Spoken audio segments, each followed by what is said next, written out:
오늘 본문의 말씀을 가지고 우리가 마음을 기경하라 라는 제목으로 같이 말씀을 나누기를 원합니다. 오늘 3절의 말씀에 보면 하나님께서 유다와 예루살렘 사람들을 향해서 이렇게 말씀하고 있죠. 너희는 스스로 할례를 행하고 3절에 이와 같이 일어나 너희 묵은 땅을 갈고 가시덤불에 파종하지 말라 이렇게 말씀하고 있습니다. 우리가 오늘 3절의 말씀을 이해하려면 우리가 당시의 농사법을 우리가 이해할 필요가 있습니다.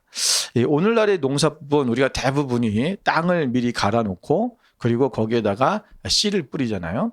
근데 예수님 당시만 해도 과거의 이 농사법이 어땠냐면 그냥 땅에다가 거기에 가시덤불이 있던 잡초가 있던 상관없이 않고 거기다가 씨를 뿌려요.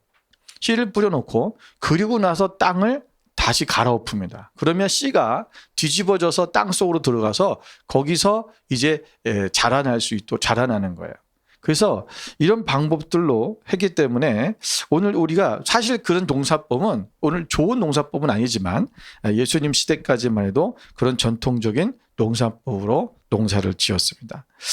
무슨 말이냐면 바로 이 묵은 땅을 가는 것, 다시 말하면 이미 땅이 쓸 수 없는 것 같은 그런 무거워진 땅, 거기다가 씨를 뿌리고 그 다음에 땅을 엎어서 거기에다가 그것이 씨가 날 수 있도록 자랄 수 있도록 하는 것이죠. 여러분 우리가 그래서 오늘 이 말씀을 보면 이 말씀이 우리가 묵은 땅을 갈아라 가시덤불을 파종하지 말아라 두 가지 내용이 아니라 이것은 한 가지 내용인 거예요. 그래서 그냥 가시덤불이 있는 땅 그리고 거기 묵은 땅 그곳이 묵은 땅인데 그곳에 그냥 씨를 뿌려놓고 그냥 가만히 있으면 안 된다라는 것입니다. 반드시 어떻게 해라? 그것을 기경해야 됩니다. 다시 말 묵은 땅을 갈아야 된다. 뒤집어 엎어야 된다는 것입니다. 여러분 우리가 여기서 말씀하고 싶은 것은 뭐냐면 오늘 하나님께서 유다와 예루살렘 백성들에게 그들의 마음의 근본적인 변화를 촉구하시는 얘기입니다. 여기서 묵은 땅이란 도저히 씨를 받아들여서 그 씨가 땅으로 내려가서 뿌리를 내릴 수 없는 그런 땅이잖아요. 근데 그 땅에 결실을 맺을 수 없는 그런 딱딱하게 굳은 땅. 그런데 그래서 하나님의 말씀을 듣지 않고 완전히 하나님의 말씀 안에서 불순종함으로 말미암아 어떠한 선한 것도 날 수 없는 그런 완고하고 악한 마음을 가리키는 것입니다. 여러분 호세아서 10장 12절 말씀에도 보면 비슷한 말씀이 있습니다. 우리 함께 읽어볼까요? 너희가 자기를 위하여 공의를 심고 인애를 거두라. 너희 묵은 땅을 기경하라. 지금이 곧 여호와를 찾을 때니 마침내 여호와께서 오사 공의를 비처럼 너희에게 내리시라. 아멘. 여기서 묵은 땅을 기경하라. 갈아엎으라는 얘기입니다. 다시 가르라라는 거죠. 오늘 하나님께서 너희에게 공의를 심고 뭐였어요? 인애를 거두라 이렇게 말씀하면서 묵은 땅을 기경하라 했잖아요. 여러분 공의와 인애가 뭡니까? 오늘 우리의 마음을 얘기하는 거죠. 우리 마음 가운데 하나님의 공의가 우리 가운데 비춰지고 그 하나님의 공의가 우리의 삶 가운데 나타나질 수 있는 그러한 모습을 말하는 거예요. 다시 말하면 우리의 마음을 새롭게 하라는 것입니다. 오늘 하나님 이스라엘 백성들이 의의 씨앗을 뿌리고 묵은 땅 곧 완악한 그 마음을 새롭게 변화시킨다면 하나님께서 그들에게 은혜를 베푸셔서 다시 그들에게 결실을 맺게 하실 것임을 말씀하고 있는 것이죠. 오늘 본문의 말씀이나 또 이 호세아서의 말씀을 보면 묵은 땅을 기경하라. 다시 말하면 마음을 기경하라는 것입니다. 여러분 마음을 기경한다. 여러분 이것은 뭐냐면 우리가 오랫동안 여러분 습관이 되어서 완전히 굳어진 우리의 마음을 말하는 것입니다. 여러분 사람들의 모든 행동은 어디서부터 시작되냐면 생각으로부터 시작됩니다. 여러분 우리의 생각은 어디서 시작됩니까? 바로 우리의 마음에서 나오는 거예요. 여러분 우리가 이 그림을 좀 보시면 여러분 우리의 이 생각 속에서 우리의 말이 나타나요. 그래서 우리의 말이 나오고 그 말이 반복되면 그것이 습관이 되면 뭐냐면 행동이 돼요. 그런데 여러분 그거 아세요? 행동이 반복되면 그것이 습관이 돼서 생각을 바꿔버려요. 그래서 이게 계속 사이클이 도는 거예요. 그래서 우리가 이 생각을 어떻게 바꾸느냐, 우리의 마음을 어떻게 바꾸냐, 행동으로 바꾸는 거예요. 왜냐하면 행동이 반복되는 순간에 내 생각이 물러나 버리는 거예요. 없어져 버려요. 제가 지난주에 주유소에 이제 기름을 넣으러 갔는데 이제 저녁이었어요. 밤에 이제 기름을 넣고 있었는데 기름을 넣고 나오다가 그때 이제 저희 차는 이제 이쪽 맨 끝에 있는 주유구에 있었어요. 그리고 중간에 비어 있었고 그다음에 이제 세 번째 저기랑 그 숍이랑 가까운 쪽에 있는 차가 한 대 있었어요. 그래서 제가 이제 기름을 넣고 가서 이제 주유를 하고 나서 이제 왔는데 이게 백불이 제대로 찍혔는가 그 돈이 제대로 찍혔는지 보려고 영수증인데 영수증이 너무 글씨가 작은 거예요. 그래서 글씨를 보느라고 이렇게 보면서 글씨만 보고 이렇게 온 거예요. 오다가 이제 차에 와서 제가 문을 열었어요. 근데 갑자기 안에 어떤 여자가 소리를 막 지르는 거예요. 와! 저도 깜짝 놀래고 그 여자분도 놀래고 제가 남의 차 문을 연 거예요. 그러니까 이거 했다 보니까 나의 무의식 중에서 내가 내 차로 가는 거죠. 여기 차가 중간에 없었는데 차가 생긴 거예요. 그러니까 나도 모르게 차가 있으니까 도운 거예요. 그래서 입구로 갔는데 이 차가 또 좀 큰 차였어요. 우리 교회 차랑 좀 사이즈가 비슷한 차여서 그러니까 위치도 비슷했어요. 이게 내려 있었다면 내 차가 아니네 했을 텐데 높이도 똑같고 그러니까 제 차인 줄 알고 제가 문을 열어버린 거예요. 와, 거기 계셨던 그 아마 여자분이 엄청 놀랐을 거예요.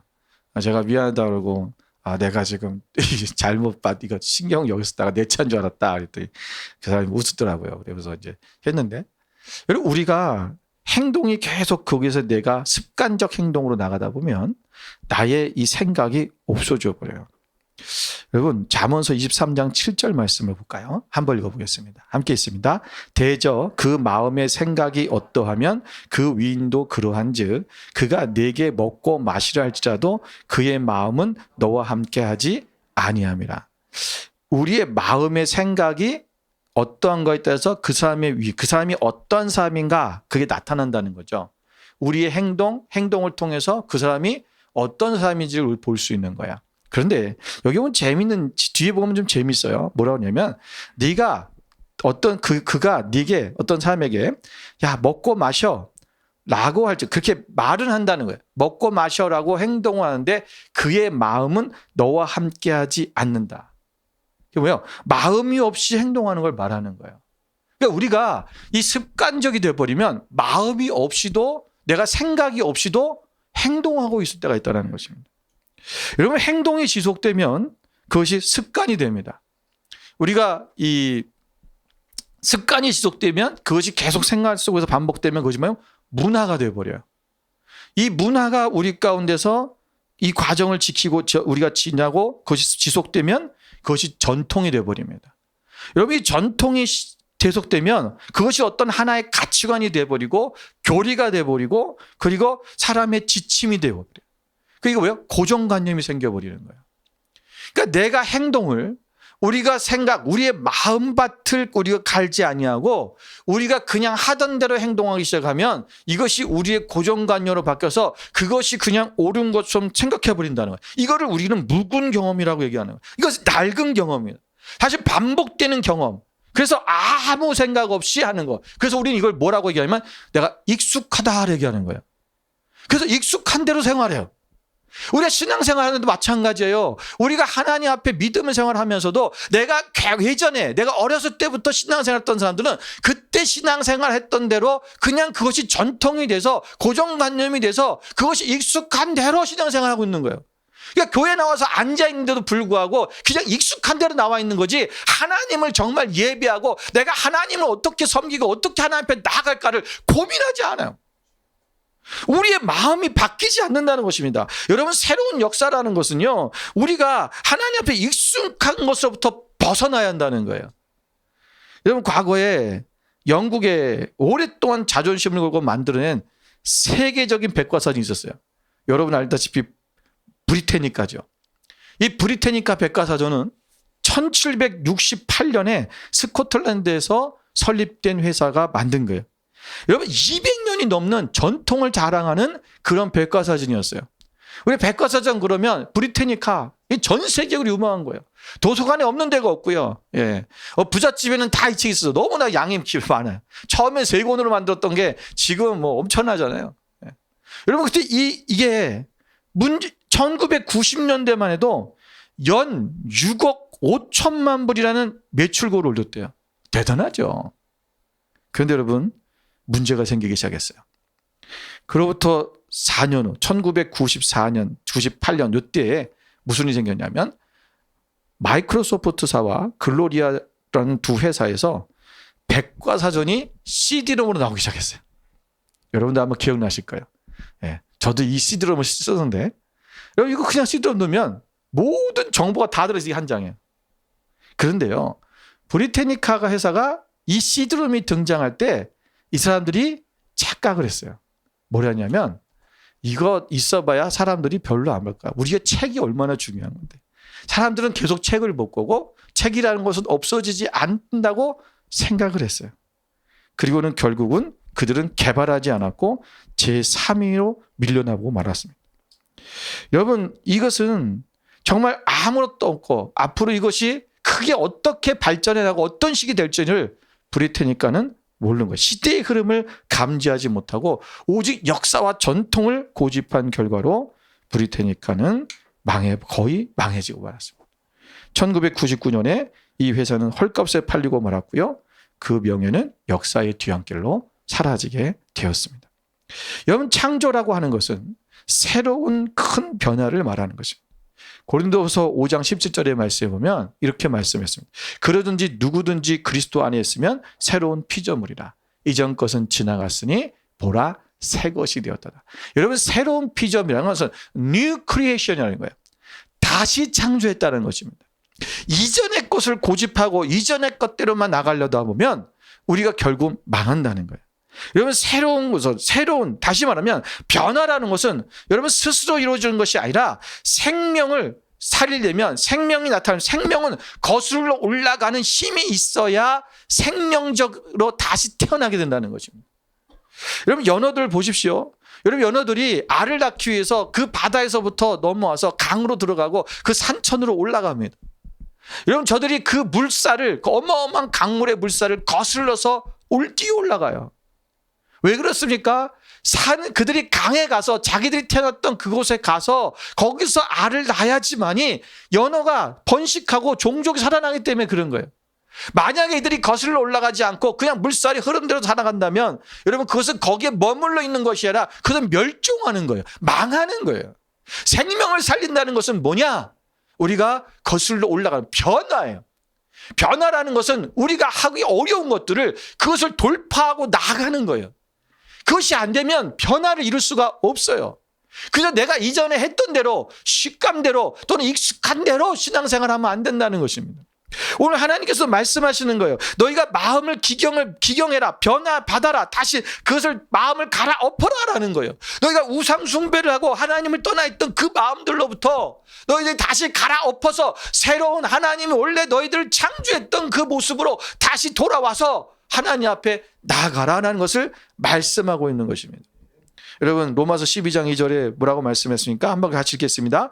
너희는 이 세대를 본받지 말고 오직 마음을 새롭게 함으로 변화를 받아 하나님의 선하시고 기뻐하시고 온전하신 뜻이 무엇인지 분별하도록 하라. 아멘. 우리의 마음을 새롭게 함으로 변화를 받아라. 여러분 마음을 새롭게 하라는 거예요. 여러분 예수님을 믿는다고 우리가 자연적으로 변화되지 않습니다. 많은 사람들이 예수님 믿으면 내가 변화되겠지라고 해요. 이 변화라고 하는 것은 여러 가지 우리가 삶의 변화는 있었어요. 여러분이 어떤 변화가 있었습니까? 예수 믿었기 때문에 내가 주일날 딴 데 놀러 가지 아니하고 교회 나와서 예배 드리는 거 그것도 변화예요. 내가 전에는 다른 사람을 볼 때 나의 삶 속에서 오직 나만 알았는데 조금 어려운 사람 좀 나누어주고 내가 그들을 섬기는 거 변화예요. 내가 전에는 말을 함부로 했는데 내가 조금 더 말이 좀 조심해지고 내가 좀 건전한 말을 쓰고 변화예요. 그런데 오늘 우리가 왜 그리스도인들이 아직도 변화되지 않았다고, 왜 그리스도인들이 하나님 앞에서 세상 사람들이 볼 때에 그들을 조롱하고 욕하는 이유가 뭐냐라는 거예요. 우리 안에 아직도 변화되지 않은 부분들이 있다라는 거예요. 우리 각자마다 우리가 변화될 부분이 있다라는 것입니다. 그런데 왜 우리가 그것이 변화되지 않는 이유가 뭔지 아세요? 왜냐하면 나는 변화할 게 없다고 생각하는 거예요. 내가 지금 신앙생활하는 이 모습들, 우리 교회의 모습 또는 나의 삶의 모습이 내가 지금 옳게 살고 있고 나는 하나님 앞에 바르게 살고 있고 나는 변할 게 없다라고 생각하기 때문에 변하지 않는 거예요. 여러분, 우리가 성경의 말씀을 기준으로 해서 내가 무엇이 잘못된지 무엇이 부족한지를 보고 변화하려고 해야 됩니다. 분명히 우리의 노력으로 우리가 변화되는 건 아니에요. 그러나 내가 먼저 새로운 피조물로 다시 하나님 앞에 내가 변화되겠다고 하는 의지가 먼저 우리 가운데 있어야 되고, 그리고 내가 하나님 앞에 성령님께 기도하며 하나님 나를 도와주세요, 내가 바뀌게 해주세요, 변화되게 해주세요 라고 하는 그런 기도가 있어야 된다는 것입니다. 여러분, 오늘 우리가 이 마음을 기경해라, 다시 갈아엎어야 되는데 우리가 어떻게 마음을 기경하려면 어떻게 해야 될까? 여러분, 첫 번째로 우리가 하나님께로 돌아가야 됩니다. 오늘 1절의 말씀 읽었던 말씀에 보니까 뭐라고 했습니까? 너희가 돌아오려거든 하나님께로 돌아와라 라고 말씀했어요. 돌아와서 너가 뭐라고 가증한 것을 버리고 내가 흔들리지 아니하며, 이 말씀 뭐냐면 이 돌아오라는 말은 뭐예요? 여자가 우상 숭배를 했던 그 삶 속에서 너희가 이제 회개하고 하나님께로 돌이켜라라는 거예요. 회개하라는 말씀입니다. 여러분, 회개라는 게 뭐냐? 오늘 1절과 2절의 말씀이면 이 회개에 대한 요건을 두 가지를 말씀하고 있는 거예요. 첫째는 하나님 앞에서 뭐래라? 가증한 것을 버려라. 그리고 흔들리지 마라. 버렸다면 다시 그것으로 돌아가지 않도록 하라는 거예요. 흔들리지 마라. 우리는 버려놓고 어떡합니까? 또 마음에 갈등을 해요. 내가 괜히 버렸네. 여러분, 어떤 사람들이 담배를 끊었다. 하나님 앞에 내가 담배 끊는 것이 보기 좋지 않겠다 싶어서 담배를 끊었다 생각합시다. 근데 어떡합니까? 담배를 끊어놓고 버렸는데 또 지나가면서 뭐요? 자꾸 생각이 나잖아요. 예. 괜히 끊었나? 이거 뭐 끊는다고 무슨 큰 문제가 있는 게 아닌데 내가 괜히 쓸데없는 짓을 한 것 같네? 하면서 내가 굳이 그리스도 안에서 내가 삶을 살아갈 때도 마찬가지예요. 내가 하나님 앞에 내가 어떻게 헌신하고 내가 섬기고 나아갈 때도 보면 내가 굳이 이걸 해갖고 왜 내가 이렇게 힘들게 살아야 되나 라고 흔들리는 사람들이 너무나 많다는 거예요. 너희가 가증한 것, 오늘 이스라엘 사람들에게 말하는 것은, 남유다 백성에 말하는 것은 뭡니까? 이방의 우상들, 그들을부터 너희가 버려라. 그것을 버리고 흔들리지 아니하고 오직 하나님만 믿고 하나님만 섬기라는 것을 말씀하고 있는 거예요. 여러분, 회개의 첫 번째 요건은 뭐냐면 그들이 하나님 대신 섬기던 것을 버리는 거예요. 우리가 하나님 대신 내가 섬기는 것, 의지하던 것, 그것이 뭡니까? 그것을 버려야 돼요. 여러분, 두 번째는 뭐를 얘기하고 있습니까? 진실과 정의와 공의로 여호와의 삶을 두고 맹세하라. 이게 무슨 말입니까? 진실과 공의로 여호와의 삶을 살으라는 거예요. 우리의 삶 속에 진실함이 있어야 되고 정의가 있어야 되고 공의가 실현되어야 된다는 것입니다.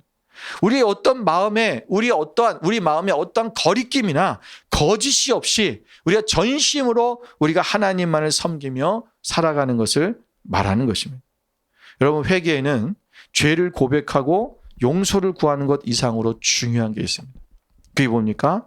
여러분, 바로 우리의 마음과 삶의 변화입니다.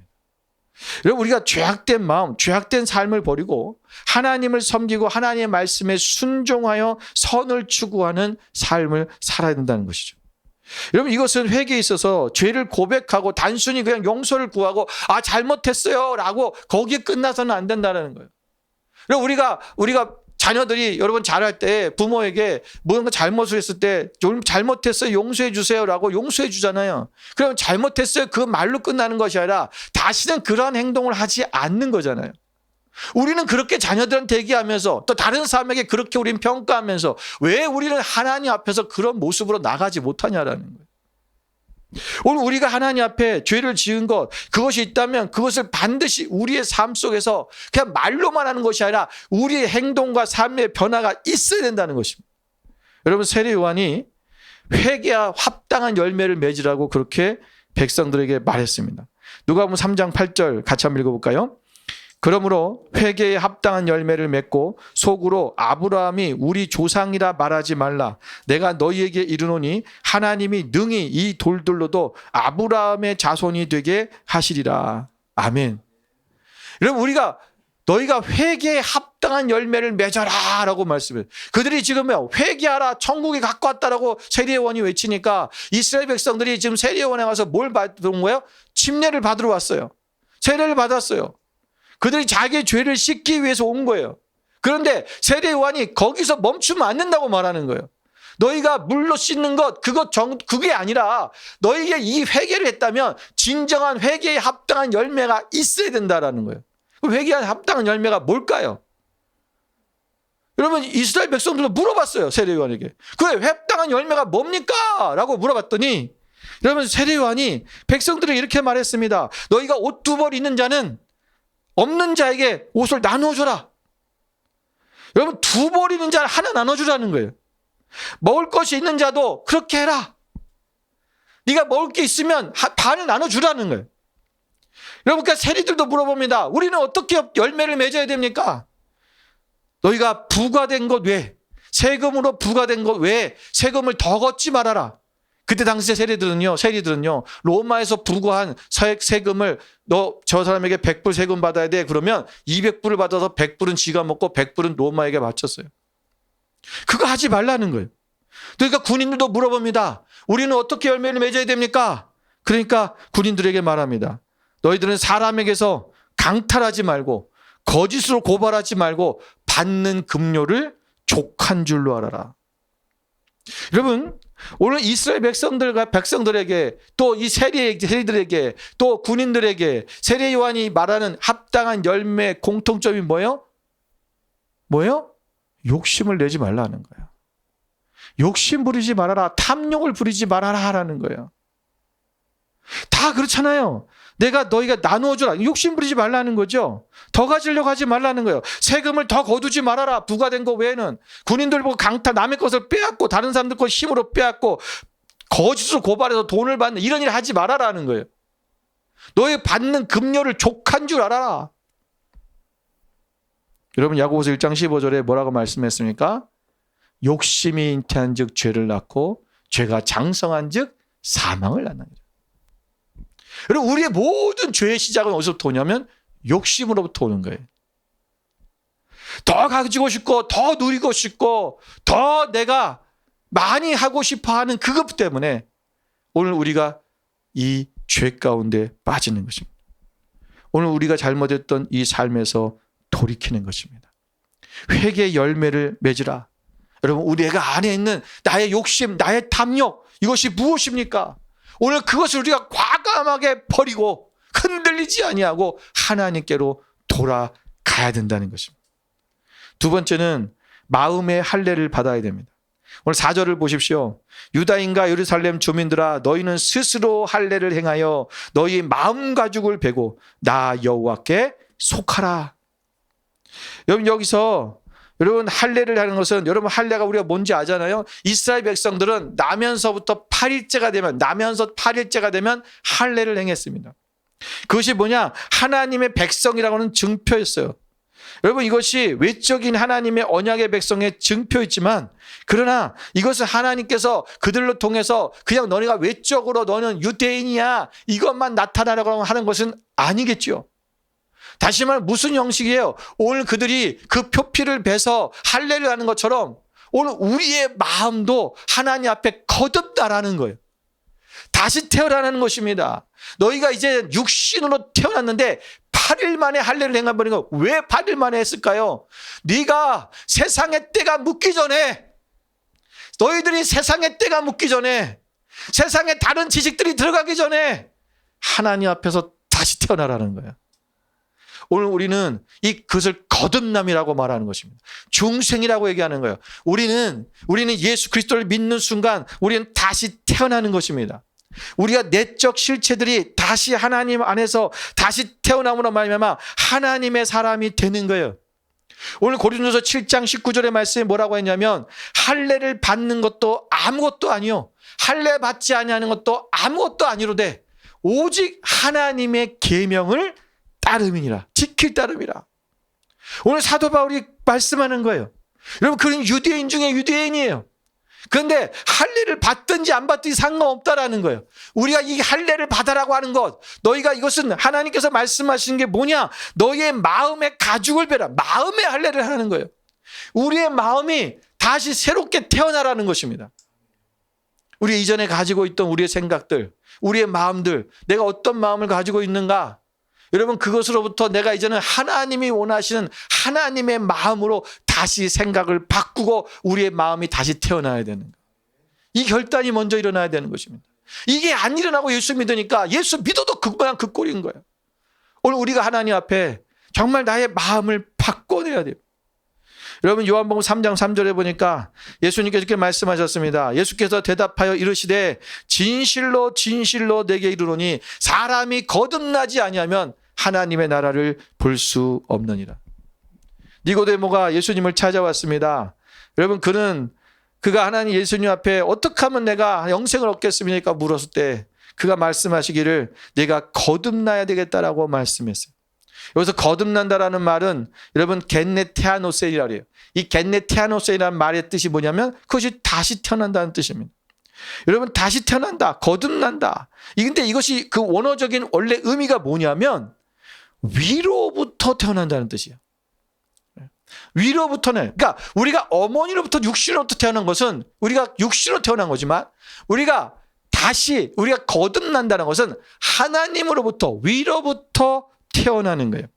그래서 우리의 DNA는 다시 하나님으로부터 태어났기 때문에 우리 아버지가 누구예요? 하나님인 거예요. 여러분, 생명의 삶에서 우리가 배웠지만 여러분, 소의 새끼는 뭐라고요? 송아지. 예, 개의 새끼는 강아지.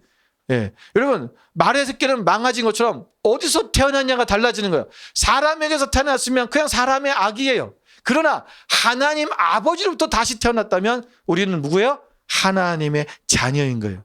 여러분, 하나님의 자녀, 오늘 하나님의 자녀로 다시 태어났다는 거예요.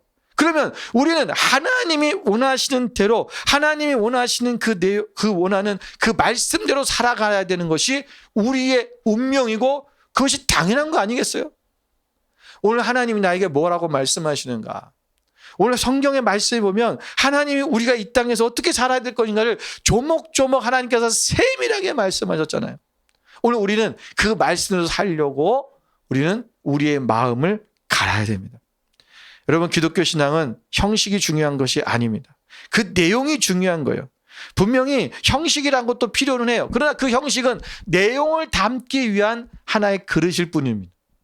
여러분, 오늘 우리가 내용이 좋지 않으면 이 성식이 아무리 좋아도 의미가 없습니다. 내용물이 썩어 냄새가 나는데 그릇이 아무리 좋은들 어떻게 우리가 사용하겠습니까? 여러분, 그릇 역시 더러운 곳에 지나지 않아서 버려지게 될 것입니다. 오늘 우리가 하나님 앞에 나의 그릇들을 깨끗이 하고 내 마음에 온전히 우리의 마음이 하나님으로부터 깨끗하게 다시 다시 태어남을 통해서 우리가 하나님 앞에 나아가야 될 것입니다. 여러분, 아기가 태어나면 뭐부터 합니까? 아기가 제일 태어나면 뭐 해요? 예? 엄마의 젖을 먹습니다. 예, 여러분, 아기가 태어나서 엄마에게 엄마에부터 뭘 배요? 영양분을 공급받는 거예요. 여러분, 아기가 그것을 공급받을 때 오늘 그 아기가 자라가는 거죠. 또 아기는 그 아기가 태어나서 또 하는 게 있어요. 그게 뭡니까? 우는 거예요. 왜 웁니까? 아팠을까요? 엄마 뱃속이 좋았는데 이 세상에 나와 보니까 별거 아닌 것 같은 이 세상에 나와서 억울해서 울까요? 여러분, 그게 아니잖아요. 아기가 태어나서 제일 먼저 우는 것은 무엇인가 자기가 필요가 있어서 우는 거예요. 때로는 배고파서 울 수 있고요. 때로는 어딘가 아파서 울 수도 있고요. 때로는 그가 용변이 필요해서 울 수도 있어요. 여러분, 그 아기가 때로는 엄마의 사랑이 필요해서 울 수도 있어요. 나 너무 추워요. 또는 너무 더워요. 누군가 나를 안아줬으면 좋겠어요. 우리가 하나님 앞에 다시 태어났다면 우리는 하나님 앞에 이 두 가지가 우리의 삶 속에서 우리가 실제화되어야 돼요. 하나님의 말씀을 먹어야 됩니다. 그리고 하나님과 대화해야 돼요. 기도해야 돼요. 주님께서 나에게 원하신 게 무엇인가? 내가 그걸 통해서 점점 자라져 가는 거예요. 그 다음에 아이들이 크다 보면 이제는 부모의 말을 듣게 되고 말을 하게 되고 그리고 그가 행동을 하게 되잖아요. 오늘 우리가 이제는 어떤 수준에 와 있는지는 모르겠어요. 오늘 우리 각자가 저 여러분이 다 틀려요.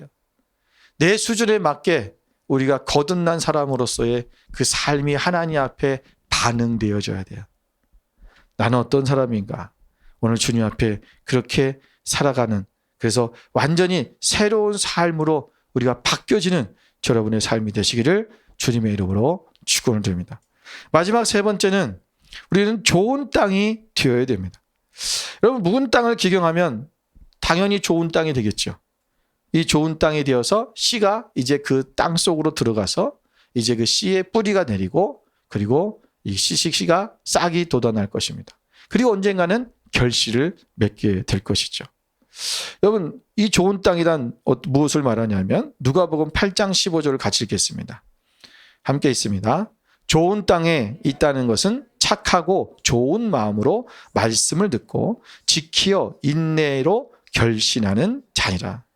예, 이 말씀 한 구절에요. 좋은 땅이 무엇인가를 완전히 아주 세밀하게 하나님께서 기록해 주고 있어요. 예수님 말씀하신 거잖아요. 자, 좋은 땅에 있다는 것은 뭐냐? 착하고 좋은 마음을 가져야 된다. 예. 여러분, 착하고 좋은 마음, 이게 뭐예요? 순종하는 마음이에요.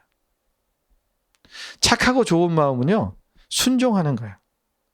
그래서 우리의 마음이 하나님의 말씀을 대할 때 내가 순종하겠습니다가 하는 그 마음을 먼저 가지고 시작해야 되는 거죠. 그게 착한 마음이에요. 그죠? 여러분, 착하다는 게 뭡니까? 우리가 세상에서 볼 때 어떤 사람이 착한 사람, 여러분 저 사람 쟤는 이제 착해. 근데 그때 이 사람이 착하다고 우리가 말 때면 쟤는 뭘 말만 하면 다 해 그냥. 예. 그리고 내가 무슨 말만 하면 그대로 들어줘. 우린 그런 사람 착하다 그러죠? 여러분들, 그런 사람들이 뭐냐면 이미 그걸 들어주기려고 이미 마음속에 먹고 있어요. 착한 사람들 대부분이 그래요. 예. 그 사람이 무슨 말을 하든지 내가 들어주려고 이미 생각하고 있다는 거예요. 내가 들어보고 한번 들어보고 생각해보자 이러지 않아요. 그죠? 들어보고 생각하는 사람은요, 항상 이 교묘한 사람들이에요. 그러니까 내가 생각하는 사람이죠. 이게 내게 득이 될까 안 될까 라는 것을 이것을 판단해보고 하는 거잖아요. 그런데 여러분, 착한 사람은 그러지 않아요. 그냥 들어주려고 해요. 우리가 하나님의 말씀을 내가 그대로 순종하려고 하는 그 마음가짐을 먼저 가지라는 거예요. 그래서 그리고 그 말씀을 듣고 이제 뭐야? 지켜라. 듣는 것만 하는 게 아니라 그대로 뭐야? 행동하는 거야. 아까 말씀드렸죠? 행동이 우리가 습관이 되면 그것이 뭐야? 우리의 문화가 돼버려요. 그것이 문화가 되면 전통이 되고 고정관념. 그럼 우리가 신앙적 고정관념이 생기면 우리가 삶 속에서 하나님이 원하시는 데서 그것이 내 삶이 돼버리면 그게 나의 삶이 되는 거예요. 그럼 우리의 신앙의 삶이 어려울까요? 힘들까요? 두 개 똑같은 말이죠. 어려울까요? 쉬울까요? 네? 쉬워요. 왜? 익숙해지기 때문에. 그 쉬운 거야. 한석봉의 어머니가 불을 끄고도 떡을 쓸 수 있는 것은 뭐 때문에 그런 거예요? 익숙함이에요. 늘 떡을 썰었기 때문에 아주 그것을 똑같이 썰어낼 수 있는 거예요. 깜깜해도. 우리는요, 어떤 상황이 와도, 우리의 삶에, 우리의 인생에 어떤 어둠이 와도, 이 세상 속에 어떤 어둠이 와도 우리는 믿음으로 살아갈 거예요. 그 익숙함이 있어야 돼요. 세상의 익숙함이 아니라 오늘 하나님 안에서의 신앙적 익숙함이 우리 가운데 있어야 될 것입니다. 오늘 우리가 하나님의 말씀을 기쁘게 받아들여. 그리고 뭐예요?